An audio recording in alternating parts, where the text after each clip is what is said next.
How do we slow down the aging process? This is really key. Number one, you have to have physiologic levels and rhythms of hormones. Whether it's a male, males need testosterone levels that are on par with a healthy 20-year-old male. And females need estradiol and progesterone levels somewhat on par with a healthy woman in her 20s. The next thing after hormones would be nutrition. So you want to have that plant-based diet. The diet I recommend is the sustainability diet, tons of plants of all sorts, and 3 ounces of animal protein a day. That would be like a little chicken thigh or a chicken leg or one large jumbo egg, that kind of thing. And you're allowed 3 ounces of red meat a week. Then the next thing is timed eating. And that's really important for circadian rhythm. Now we understand that the GI tract, our insulin, everything is on a timer. So our insulin works better in the first half of the day.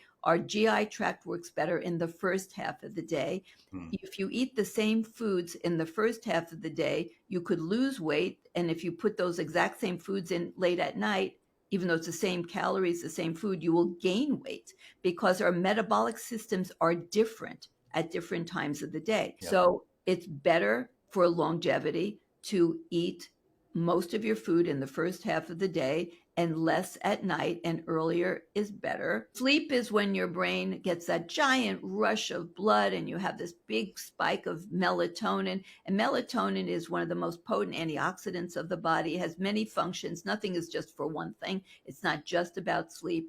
It's about glucose regulation. It's about mood. It's about ovulation.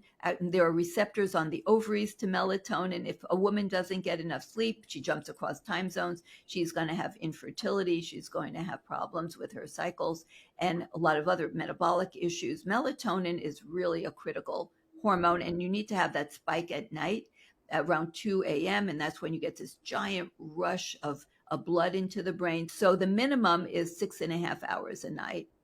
And optimal is probably 7.5 to 8.5. And then the next thing I would say is fitness. Fitness is probably the most magical of all the therapeutics out there in terms of everything. When you compare exercise to metformin, exercise wins. Compare it to an antidepressant, exercise wins. I mean, exercise beats just about everything. And then we want to have toxicant reduction. So, choosing glass, stainless steel, cookware that doesn't leach out toxic chemicals from anti-stick coatings and all that kind of stuff. So you want to think about the products that you put in your body, on your body, the food you buy, the cleaning products.